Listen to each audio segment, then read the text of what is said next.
So James Comey has been charged with false statements and obstruction of justice. And I'm torn because so many things can be true at once. And I've been going through some of these truisms today. Earlier, I filmed a short before the indictment, and I mentioned how Comey portrays himself as a victim, that it is not his fault. They are looking to make an example out of him for comments that he made about the current president, that this is an injustice. And of course, you have those on the political left agreeing with him.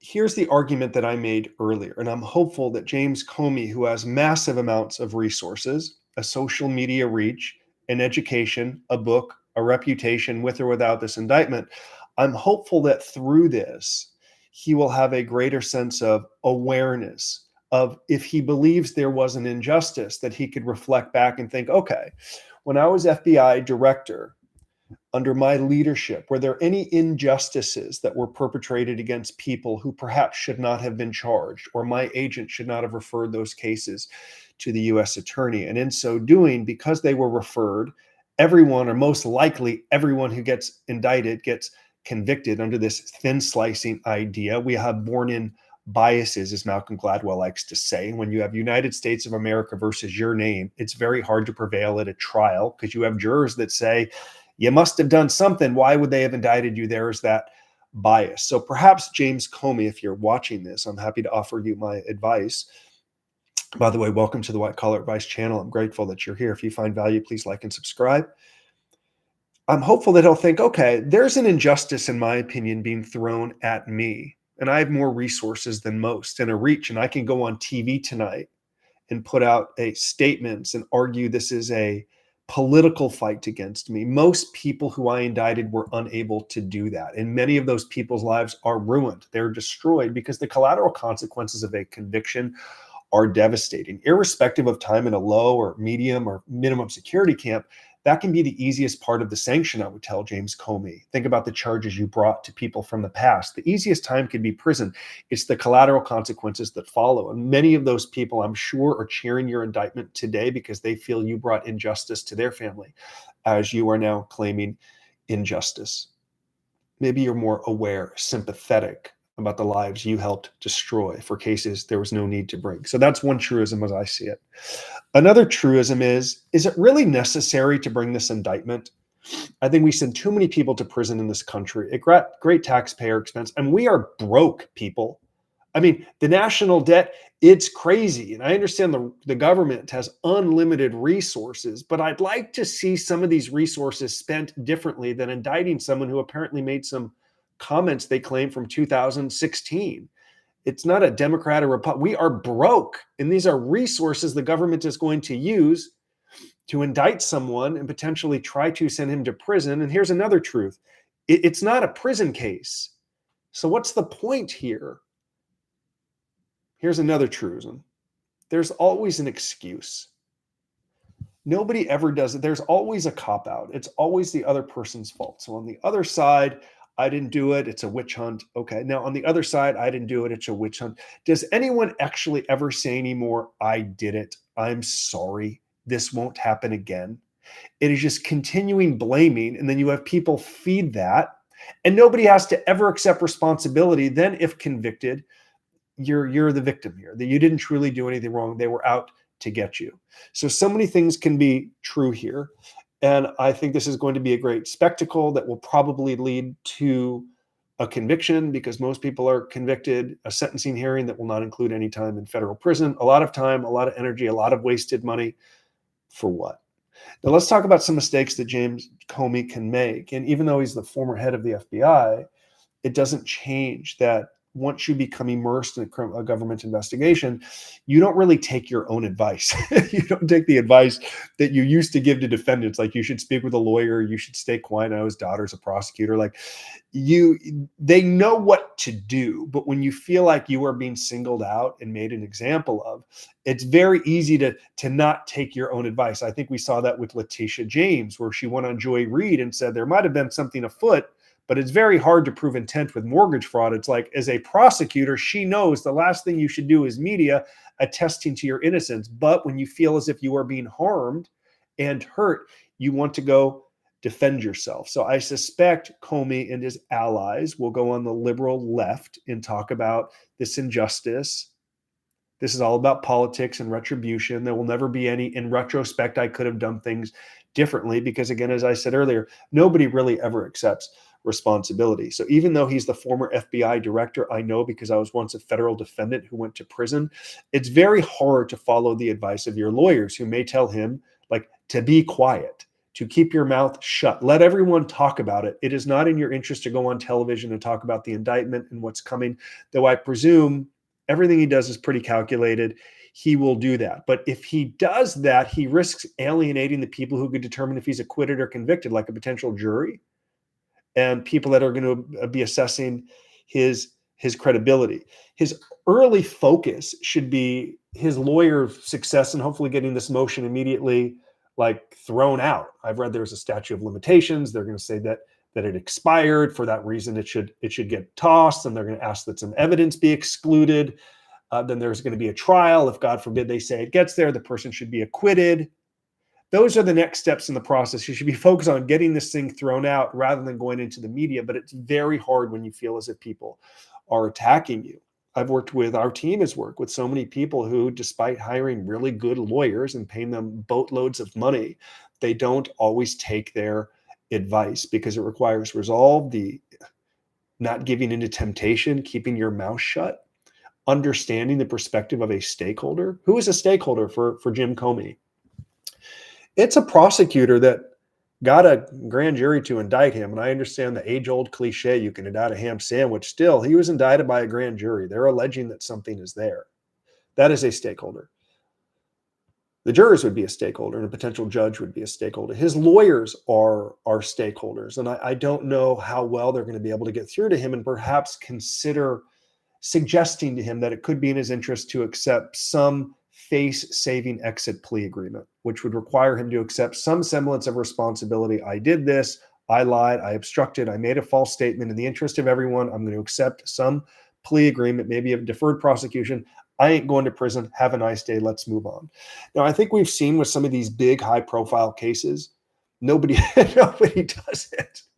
Nobody does it. I was pretty hard on George Santos, but at least the dude, pled guilty. But Menendez and all these high profile cases, people they take it all the way. They go to trial. And if they lose, they're not really looking at prison time anyway. And it's easier to say I was wronged and harmed and I fought the system and they were out to get me and I only lost because of this administration. So you could see why it's in their interest to fight it. Though, there could also be some value in saying, in retrospect, I did some things differently. I accept responsibility here. But again, nobody does it.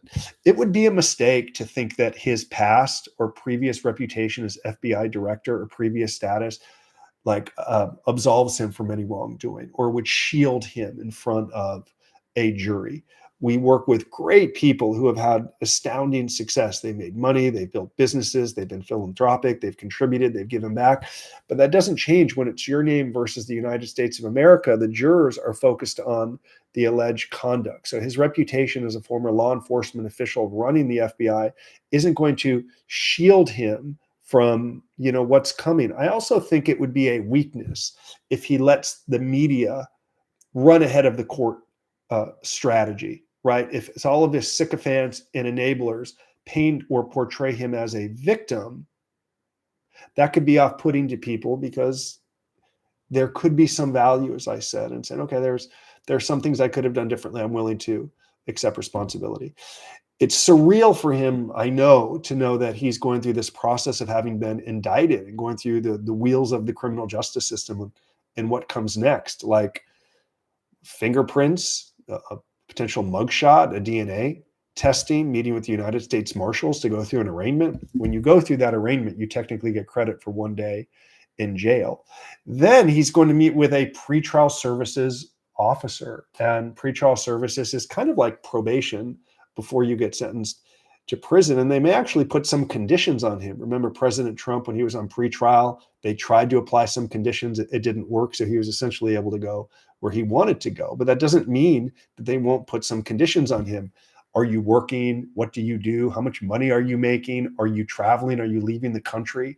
These are parts of the criminal justice system that are bureaucratic, really inconvenient, because now once you're in like the clutches of the criminal justice system, you have bureaucrats overseeing you, and you are beholden or accountable to them. They can do home visits, come in at any time to do a drug test. In many ways, he will be treated like any other federal defendant, myself included. So as he prepares for trial, presuming these motions don't get the motion to dismiss the indictment doesn't happen and this evidence exclusion doesn't happen, you can expect he's going to prepare for trial. And while he's on pretrial supervision, it's very uncomfortable because he'll be reporting to the court. If convicted at trial, he will eventually face a sentencing hearing, and something that I know well. And that would be an opportunity for him. Well, he'd have to decide what approach he'd want to take.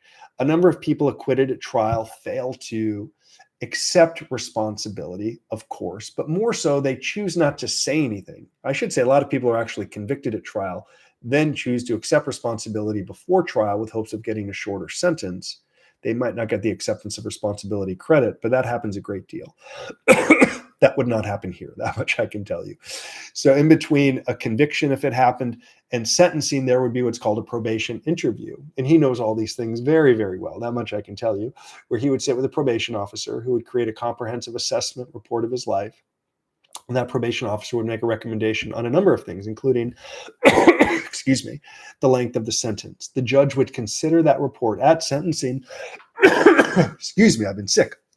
Consider that report at sentencing and use it in determining what the ultimate sentence would be. I would encourage James Comey, like any defendant, any federal defendant, state defendant, any defendant at all, to begin to build a record that somehow shows he's different from the government's version of events. Now, he has an extensive record, media, books, pretty distinguished career. I understand it, but that doesn't mean he should stop, because it is likely a sentencing hearing is coming, and to the extent that he can influence some judge, it would make sense for him to do that. And the earlier in the process he can do that, and he shouldn't just rely on the media, he shouldn't just rely on his lawyers or others to do that work for him. When he was an FBI agent, I can tell you, when they were determining charging decisions, they got a sense of the remorse of the defendant, the contrition, the honesty, the background, was their intent. They were assessing what should happen with a defendant. Now, I would argue they overcharged and they brought cases they should not have. But certainly a judge is going to consider these same things in rendering sentence. So that's how I'm going to wrap up this quick live video about James Comey, who's been indicted for obstruction and false statements. I hope he has more sympathy about what he and that FBI administration at the time has done to families and bringing charges they should not have. I think it's a waste of taxpayer resources. We're broke. We be broke people. We should be spending that money and time and resources elsewhere to fight a real crime. In my opinion, it's true that nobody actually ever accepts responsibility. It's true that if he's convicted, he's never going to go to prison. And it's true that regardless of what happens, those on the left are going to say he's a victim here. They're making an example out of him. And we never get closer to one thing I wish people would actually say. The one thing that begins the healing process. I would have done some things differently. In retrospect, I made a mistake if he did. In retrospect, I said something. I wish to correct the record. Nobody ever accepts responsibility anymore. Those, I shouldn't say not everyone, most don't, but those that do, not only do they tend to have better probation reports and better sentencings, it's also very cleansing and cathartic to say, as a human being, I made a bad decision. And in retrospect, I would do things differently. And I can't change the past. I can just do better moving forward. That's how people in our community are able to earn like best possible outcomes. Before I go, I share the story of Matthew Bauer, the bookmaker in the Shohei Ohtani case. The probation report recommended 3 years in prison. But if you look at the record he built over 2 years, a record that influenced Judge Holcomb, volunteering with Prison Professors Charity, speaking with me at USC, paying back the money, helping people through his Instagram channel overcome their gambling addiction. That's a real measurable record that compelled a judge to give him a year and a day instead of 3 years. The building should never stop. Though it's easier if you could somehow, some way say, I'd have done some things differently in retrospect. You will never hear Jim Comey say that. You will always be the victim. And this will be a charade that will play out with an eventual sentencing hearing of probation, I presume, with 1 year home confinement, because he's got to get something. Thanks for watching.